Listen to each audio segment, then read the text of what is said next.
Hi നമസ്കാരം, ദാസനാണ് തൃശ്ശൂരിൽ നിന്ന്. അപ്പോൾ വലിയേട്ടൻ മൂന്നാമത്തെ ദിവസമാണ് അല്ലേ. അപ്പോൾ ഇന്ന് ഒരുവിധം എല്ലാ തിയേറ്ററുകളിലും നല്ല ബുക്കിംഗാണ് നടന്നിട്ടുള്ളത്.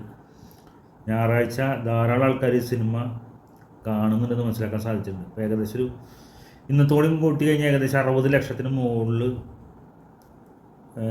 എന്തായാലും കളക്ഷൻ വന്നിട്ടുണ്ടെന്നാണ് ഏകദേശം നമ്മുടെ കാൽക്കുലേഷൻ നോക്കുന്ന സമയത്ത് 60 ലക്ഷത്തിന് മുകളിൽ വരുന്നതാണ് കണക്കാക്കുന്നത്. അപ്പോൾ ഇങ്ങനെ ഒരാഴ്ച കൊണ്ട് ഏകദേശം 1 കോടിക്ക് മുകളിൽ കളക്ട് ചെയ്യുമെന്ന് വിചാരിക്കുന്നു. കാരണം മറ്റുള്ള എല്ലാ സ്ഥലങ്ങളിലും, കേരളം മാത്രമല്ല മറ്റുള്ളിടത്ത് എല്ലായിടത്തും കൂട്ടാണെങ്കിൽ. അപ്പോൾ വലിയേട്ടൻ അതിനെ 4K റിലീസ് ചെയ്ത സമയത്ത് എല്ലാവർക്കും, അതായത് പണ്ട് തിയേറ്ററിൽ കാണാത്തവർക്കും അല്ലെങ്കിൽ പണ്ട് തിയേറ്ററിൽ കണ്ടിട്ട് ഇപ്പോൾ രണ്ടാമത് കാണുന്നവർക്കും നല്ലൊരു ഫീലാണ് കിട്ടിയിട്ടുള്ളത്. കാരണം എന്താണ് പുതിയൊരു സിനിമ എങ്ങനെയാണ് കാണുന്നത്, അതായത് പുതിയൊരു സിനിമ പോലെ തോന്നുള്ളൂ. ഒരിക്കലും 24 വർഷം മുമ്പത്തെ സിനിമയൊന്നും ഒരിക്കലും ആ സിനിമയ്ക്ക് തോന്നില്ല. കാരണം ഇത്ര ഭംഗിയായിട്ട് സംവിധാനം ചെയ്ത് വെച്ചുള്ള സിനിമയാണ്. കാരണം ഷാജി കൈലാസ് എൻ്റെ ഏറ്റവും ഇഷ്ടപ്പെട്ട സംവിധായകനാണ്. ഇനിയിപ്പോൾ ഒരു മമ്മൂട്ടി ആരാധകനായാലും ഞാൻ പറയാണ്, എനിക്ക് വലിയേട്ടനേക്കാൾ കൂടുതൽ ഇഷ്ടപ്പെട്ട സിനിമ നരസിംഹം ആട്ടോ. മോഹൻലാലിൻ്റെ നരസിംഹം. മമ്മൂക്കയുണ്ട് അതിൽ, ചെറിയ റോളിൽ, ഗസ്റ്റ് റോളിൽ മമ്മൂക്കയുണ്ട്. പക്ഷേ എന്നെ ഷാജി കൈലാസിൻ്റെ എനിക്ക് ഏറ്റവും പ്രിയങ്കരമായ സിനിമ നരസിംഹമാണ്. അത് കഴിഞ്ഞാൽ കിങ്ങാണ്, അത് കഴിഞ്ഞിട്ട് വലിയേട്ടനുള്ളൂ. അപ്പോൾ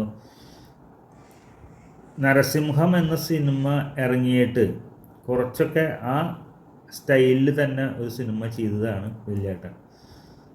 നരസിംഹം ഗംഭീര സിനിമയാണ്. മാത്രമല്ല അതിൻ്റെ ഡയറക്ഷനൊക്കെ ഇല്ലേ, അത് ഇതിനേക്കാളും ഗ്രേറ്റാണ്. ഷോട്ടുകളും കാര്യങ്ങളൊക്കെ, ഡയലോഗ് ഡെലിവറിയും ഷോട്ടുകളും സൂപ്പർ ഡയലോഗാണ്. ഇതിനേക്കാളും ഗംഭീരമായിട്ട് തന്നെ നിൽക്കുന്ന സിനിമയാണ്. അത് മാത്രമല്ല മമ്മൂക്കയുടെ സീനും ഗംഭീരമാണ്. മമ്മൂക്ക ഇൻട്രൊഡക്ഷനും അതുപോലെ മമ്മൂക്ക പറയുന്ന ആ ഡയലോഗും കാര്യങ്ങളൊക്കെ അതിൽ മമ്മൂക്കയുടെ കോടതിയിലത്തെ സീന്, അതുപോലെ തന്നെ ആദ്യം തന്നെ കാണിക്കുമ്പോൾ നിർത്തണ എന്ന് പറഞ്ഞ സംഭവമില്ലേ, രാജസ്ഥാൻ മരുഭൂമിയിലേക്ക് മണൽ കയറ്റി അയക്കില്ലേ എന്ന കുറച്ച് സാധനം. അതുപോലെ തന്നെ ആ ഇംഗ്ലീഷ് ഡയലോഗുകൾ കോടതിയിലത്തെ രക്ഷകനായിട്ട് മമ്മൂക്ക വരുന്ന സിനിമയാണ്. ഗംഭീര സിനിമയാണ് നരസിംഹം. കണ്ട ആരൊക്കെ എന്തൊക്കെ പറഞ്ഞാലും ഒരു മമ്മൂട്ടി ഫാൻ എന്ന നിലയ്ക്കായാലും ആ സിനിമ എൻ്റെ ഏറ്റവും പ്രിയപ്പെട്ട സിനിമ തന്നെയാണ്. അത് കഴിഞ്ഞാൽ പിന്നെ എനിക്ക് ഏറ്റവും ഇഷ്ടം ഷാജി കൈലാസൻ സിനിമയിൽ കിങ്ങാണ്. കിങ് ഓൺ ദ മൂവ് ഗംഭീര സിനിമയാണ്. കിങ്, നരസിംഹം, അതുപോലെ തന്നെ കിങ്ങും എത്രയും പെട്ടെന്ന് ഇതുപോലെ തിയേറ്ററിൽ വരാൻ ഞാൻ ആഗ്രഹിക്കുന്നുണ്ട്. പിന്നെ മമ്മൂക്കയുടെ സിനിമകൾ നമ്മൾ ഏതൊക്കെയാണ് ഇനി റിലീസ് ചെയ്യാൻ ആഗ്രഹിക്കുന്നുള്ളത് നമുക്കൊന്ന് ജസ്റ്റ് നോക്കാം. നിങ്ങളുടെ അഭിപ്രായം ഇതിൽ കമൻറ്റ് ചെയ്യണം കേട്ടോ.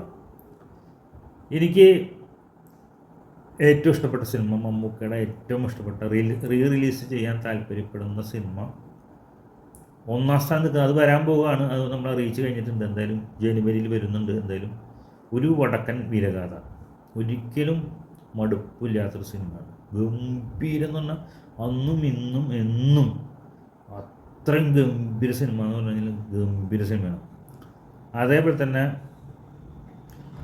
രാജമാണിക്യം ഇറങ്ങണം ശരിക്കും വെച്ചാൽ. ഇപ്പോൾ രാജമാണിക്യം തിയേറ്ററിൽ ഇറങ്ങി കഴിഞ്ഞാൽ ഇങ്ങനെ റിപ്പീറ്റഡായിട്ട് ഓഡിയൻസ് വരും. എന്തായാലും രാജമാണിക്യം ചെയ്യുകയാണെങ്കിൽ ഗംഭീരവും. അതുപോലെ ന്യൂഡൽഹി, കൗരവർ, ധ്രുവം, ഇതൊക്കെ ഇപ്പോൾ ശരിക്കും റിലീസ് ചെയ്യേണ്ട സിനിമകളാണ് അല്ലേ. അപ്പം നിങ്ങൾക്ക് ഇതേപോലെ തന്നെ റിലീസ് ചെയ്ത് കാണാൻ താല്പര്യമുള്ള സിനിമകളൊന്ന് ഇതിൽ മെൻഷൻ ചെയ്യുകയാണെങ്കിൽ, അതുപോലെ തന്നെ ആവനാഴി വരുന്നുണ്ട്. കുറേ നാളായി ആവനാഴി പറഞ്ഞു തുടങ്ങിയിട്ട്, ആവനാഴി ഇതുവരെ എത്തിയിട്ടില്ല. അത് നിങ്ങൾ മെൻഷൻ ചെയ്യുകയാണെങ്കിൽ നമുക്ക് അടിപൊളിയായിരുന്നു. നിങ്ങളുടെ അഭിപ്രായം എന്തായാലും തുറന്നു പറയുക. ഓക്കെ, എല്ലാവർക്കും ശുഭദിനം നേരുന്നു. എല്ലാവരും എൻ്റെ ചാനൽ കാണാൻ, ലൈക്ക് ചെയ്യുക, കമൻറ്റ് ചെയ്യുക, സബ്സ്ക്രൈബ് ചെയ്യുക. എല്ലാവർക്കും ശുഭദിനം നേരുന്നു.